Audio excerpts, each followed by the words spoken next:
Hello and welcome to the Garian Tabletop. I am Garian Reaver and this is a Far Waste DevLog, I guess. I'm new to the concept. I'm making a post-apocalyptic TTRPG which I talked about in my previous video on this, so check that out for things like the basics, the setting, and the reasoning. Today I'll be showing you a bit of what I've been working on for the last few weeks. This is actually the first of a two-parter because the whole thing came to over 20 minutes and seemed a bit long and dense.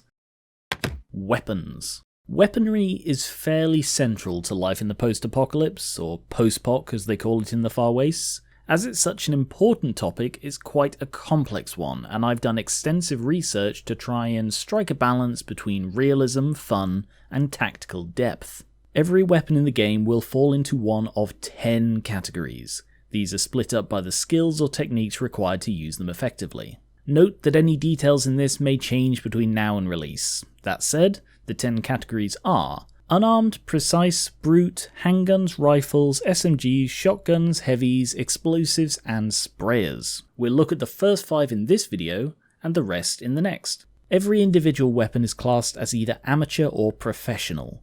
The lines for determining these are mostly done by recoil, but difficult to maintain or particularly skill-based weapons may also be classed as professional. They're also all noted as either one- or two-handed. The difference amateur or professional makes is on the weapon roll. If you're adept with the weapon, you add any bonus from the relevant stat or ignore any penalty. If you're not adept, you subtract any penalty but ignore any bonus. So say Forrest has an observation of 2 and a might of -3. She's got a handgun and a fist and is adept with both. When shooting the gun, she'd roll a d20 and add her obs, 2, but when punching with the fist, she'd roll the d20 and not subtract the -3. Her amateur knowledge of unarmed combat offsets her lack of might. Flipping it round, she is not adept with either. Now when she shoots, it's just a straight d20. Her lack of skill offsets her natural observation.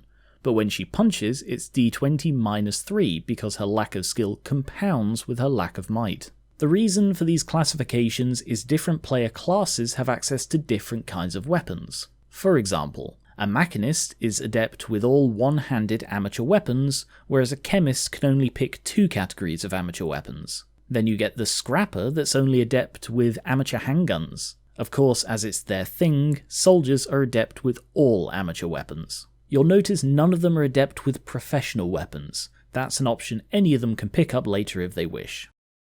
Weapon info line. The weapons themselves have quite a lot of information to them, but I reckon most of it is simple, self-explanatory, or only needed once or twice. Let's take a closer look at the categories and an example for each. I'm in the process of giving individual weapons some more personality, but for now we'll just go by their working names.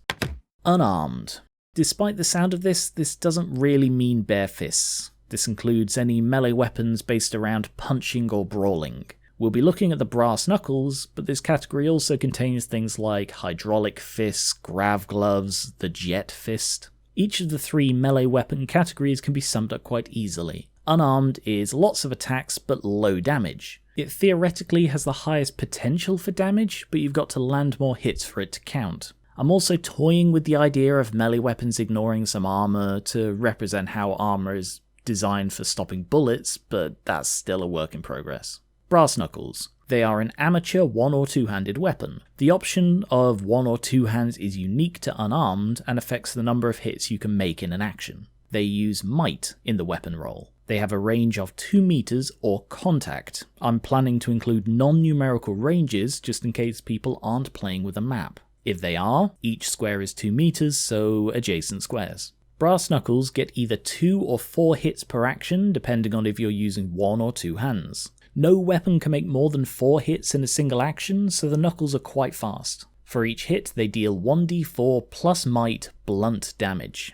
To be honest, I'm still not set on the damage and health scale. It'll require a lot of testing, but as long as the weapon power balance stays consistent, I can finalize it later. To aid in the balancing, I've calculated average damage per hit all the way up to their maximum number of hits. Brass knuckles, as you might expect, are not very powerful. Better than bare hands, but not a shade on the stronger unarmed weapons. As in real life, there is no all-purpose best weapon. What I see as the important thing is to balance across similar roles and make each category stand out at what they do best. So, on to precise. These are melee weapons where careful aim or timing is preferable over raw power. This category contains knives, swords, whips, and to keep the post-apocalyptic theme, most of them are some sci-fi variation on the fantasy standards. I won't go into it here, but there is a laser sword. Precise weapons are the middle ground of the three melee categories. They have some attacks and medium damage. A few are also longer range, one reaching as far as 6 meters or 3 squares. We will look at the electric baton. It is an amateur one-handed weapon that uses finesse. It has a range of 2 meters or contact, and gets 2 hits per action. Each landed hit deals 1d6 plus fin shock damage. It has a higher average damage per hit than brass knuckles, but can hit fewer times. It also deals shock damage rather than blunt. There are currently a total of 11 damage types, with the rarer ones obviously less likely to be protected against.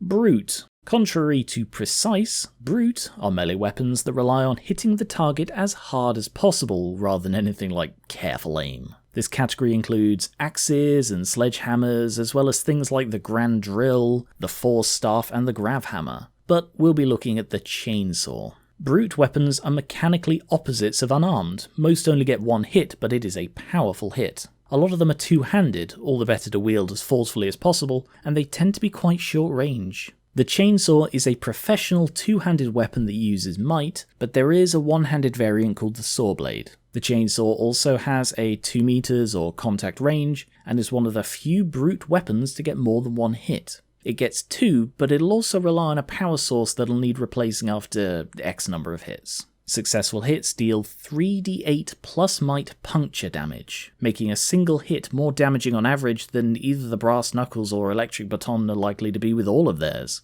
To clarify, this is a combat chainsaw. Basically every weapon is designed for fighting, otherwise there's just no way they could realistically keep up with the guns. Speaking of which, handguns. All of the rest of the categories are ranged weapons, and I wasn't exaggerating when I said I did extensive research into firearms. Every ballistic weapon is based on real-world statistics of muzzle energy, recoil force, mag size, rate of fire, effective range. The amateur-professional recoil cutoff is largely based on reviews and estimates by experts of what the average person can handle. I've watched videos, read reviews, compared stats, and I'm not even a fan of guns. I did all of this to try and lend this game's weapons a feel of realism and true balance that comes from a calculated and scaled view of how different calibers and weapons function and perform. It's not perfect, the real-world variety is staggering, but across about 16 calibers, I feel I've captured a range of functions that will adequately serve this game. The Far Waste doesn't have anything quite like magic, so I feel a healthy choice and progression of guns and weapons is a solid foundation. Anyway,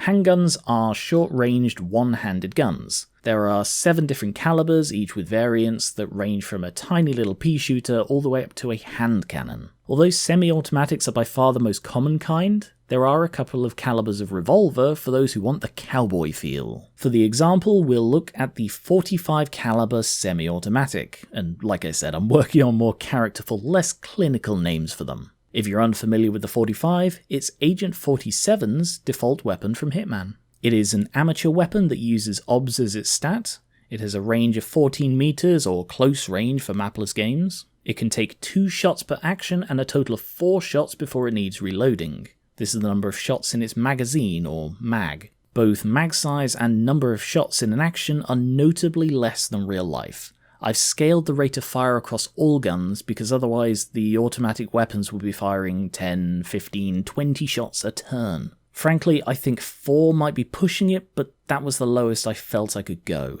You'll see here that ranged weapons have an additional column, recoil. This is a feature that I'll have to test properly before I settle on, but it's an accuracy penalty that applies cumulatively to additional shots. More on that in another video. What's important is that high recoil can be debilitating for multiple shots. Hopefully it'll add a tactical decision. Do you shoot now at lower accuracy, or take your time to pick your shots? Anyway, the 45 caliber does 2d4 puncture damage. Basically all the ballistic weapons do puncture damage, but it's a notable thing that it's just 2d4, not 2d4 plus obs. The reason you get the bonus damage on melee is hitting harder does make a difference. With guns, it doesn't matter how physically strong or observant you are, the bullet's not going to hurt more. Like I said, I'm not fully set on the damage scale, as the average damage for this is only slightly higher than the electric baton, but the relative damage across all guns perfectly mirrors their muzzle energy.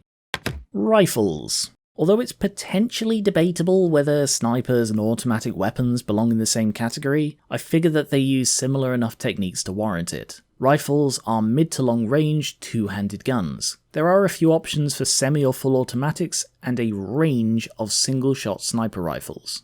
I forgot to mention that each category of guns will have original and sci-fi things like glass guns, plasma, sonic, disruptors. That's three things: plasma, sonic, and disruptors. Each of these add variety and new damage types to the options. And then, after all of those, there are some unique weapons that can be found in the wasteland, like the Ghost Rifle, a sniper that spontaneously generates the barrel from hard light, making it a full sniper rifle that you can fit in your pocket. Our example is the 7.62 automatic rifle, essentially the famous AK-47. It's an amateur two-handed weapon that uses obs, as most guns will. Its range is 120 meters, or mid-range for mapless, which is obviously a big step up from the handgun. In reality, these weapons have stunningly long effective range, so to try and balance a bit, I've done aggregated scaling. That is to say, the longer the real-life range, the more I've reduced it. This way, long-range stuff still outstrips short and even mid-range, but it stays somewhat consistent, and it means the longest range weapon is 300 meters instead of 1.5 kilometers.